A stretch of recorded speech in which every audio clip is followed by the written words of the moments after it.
All right, you're going to be making either a clay mug, either at school or at home. So let's get started.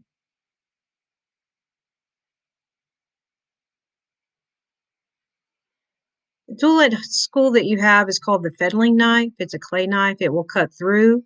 If you're at home, the butter knife is one of the things that you'll use to cut your clay, or an X-Acto knife. If you're at school, you're going to roll your clay out using the slab roller. Make sure that you use the newsprint because it will help keep the clay smoother and you won't have to do as much to the clay.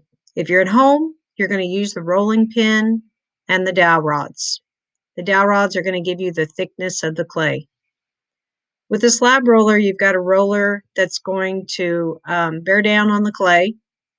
It's going to press it out to a 1/4 of an inch thickness. That's what the boards are set at school.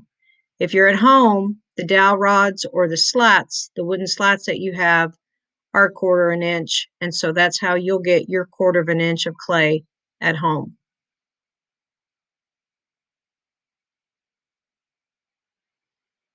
Now, even though we've used the newsprint, we still want to smooth out the clay.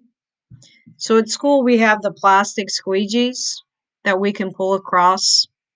If you're at home, any type of spatula will work, or even anything that's a credit card. If you have a credit card, an expired credit card, you can pull that across the clay, and that will also smooth it out. To flip the clay, you want to make sure you flip the clay and then smooth both sides. Again, if I'm at home, I've got some old credit cards that I've used to smooth out the clay with. To cut around my design, I want to use either the clay knife or the butter knife and just pull smoothly through the clay. If for some reason you nick the clay, don't worry because you're just at the beginning stage. You're going to have plenty of time to clean up those edges. You do need 2 testers. These are 2" by 3". If you're at home, then you need to use a ruler and you can measure out that. These extra pieces of clay, at first, it's best to put them back in your Ziploc. Don't wad them up, just stack them on top of each other and mist your Ziploc bag some. All right, let's talk about your design. So your design is supposed to have a theme. You're supposed to know who you're making this mug for and how it represents them. Mine is about love and loss. So I have a flower that I have in my garden, plus I'm going to put in words that say something about my feelings and how it represents me. If you're at home, you can use chalk to transfer with. So this is just basic chalk or outdoor chalk or anything like that, and you're just tracing on the back. If you're at home, you can use a window and you can see through your design once you've sharpied it, and you can put the chalk on the back. At school, we're using pastel. It's a little softer, but either will work. So you're going to place your design on your clay slab. And again, the fettling knife is what we're using at school, but if I'm at home, I could use a plastic knife, I could use a butter knife. The reason you might use a butter knife is because the metal knife's got a little more weight to it, and it's going to pull through the clay a little bit easier. But if all I have is plastic utensils, that will work just fine. All right, to transfer my design, I need a ballpoint pen. I'm going to take that ballpoint pen and I'm going to trace over the design.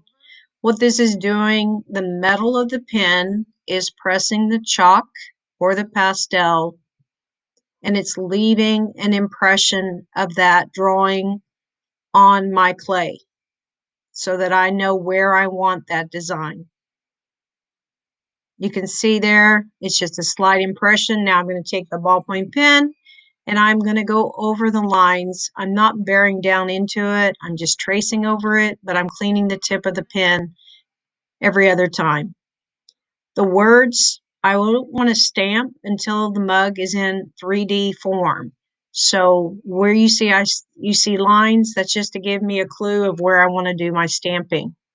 I'm going to take the plastic ruler push at a 45-degree angle to get my bevel. A lot of you miss this on the Edpuzzle. You do have to have a bevel joint. Bevel joints overlap. All right, if I'm at home, I'm going to use a fork to score the edges with. If I'm at school, I can use the cleanup tool. They both do the same thing. My clay right now is not bending, so I'm going to put a wet paper towel over it and I'm going to let it soak for 5 to 10 minutes. That way my clay will be pliable and it will curve the way I want it to. Okay, so I've waited and now my clay you can see is bending easily. I'm going to score the edges and I'm going to add some slip. Slip is watered down clay. If you don't have slip at home, you just put some clay in the small container and water and let it dissolve. So the 4 steps are score, slip, stick, and smooth. So right now I'm doing the stick. I want to make sure that my bevel overlaps. I always want to support my inside hand with my outside hand. I do not want to squeeze. I want to pull my tools across so that I am closing up that seam. So it's like if you're in woodworking, you put wood glue between the joint, you put the joint together, and then you set it up to dry. We won't be drying ours yet, but it's the same principle. You can see here I'm using the butter knife to pull across on the seam. You want the walls to stay the same thickness, so it's important that as you are working the seam, you try not to disturb the thickness of the wall. Right here, I'm using the plastic ruler. So if you had a small plastic ruler, that might be something you could use as well if you're at home. Once I get the outside cleaned up, I'm going to need to do the inside seam. If for some reason my joint is not as smooth and even as I want, I can wait for it to set up a little bit and then I can sand it with sandpaper or use a shaver. So you'll notice that your hand has to be on the inside to support what the outside hand is doing. I'm putting a plastic bag on it because it needs to set up. It's a little too wet. This will make it to where it won't dry out and I can come back and work on it. All right, now I'm doing the stamping. I'm going ahead and stamping into the ink pad because I want to be able to see where I'm stamping really well.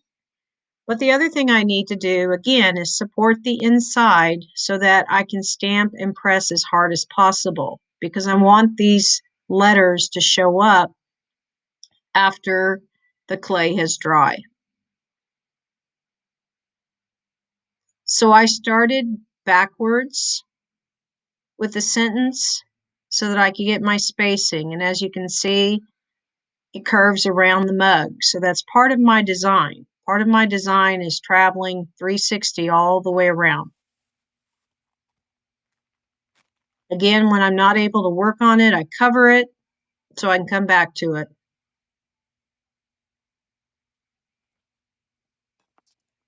All right, so I'm making a coil, taking a very small piece of clay, dipping it in water to work on the seam on the inside. So this is comparison to caulking. If you've ever done caulking, what caulking does is it seals the seams. If you put too much clay on the inside, it's like putting a Band-Aid that's going to break off or come off easily. So again, I'm rolling a very small piece of clay and then I'm dipping it in the water and then I'm working the surface. I'm also using a sponge to help clean some of that as well. So to put the base on, I want to make sure I took a slab from my extra pieces. I smoothed both sides. And now what I'm going to do is trace around the base with a ballpoint pen. All right, so I'm moving the mug around so that I can trace around the bottom, and then I've cut and trimmed it. Again, it may not be perfect. I can always go back and trim it more. I'm scoring with the fork. So again, the 4 steps are score, slip, stick, and smooth. I'm lining it up the best I can. I'm tapping it with a wooden spoon just to kind of give it some compression. Now I'm working the edges, and again, you've got to work the outside, and then you've got to put the coil on the inside. So the coil is what keeps the seams from separating. If you can't get it all done in one step, then my suggestion is put a plastic bag on it and come back and work on it later.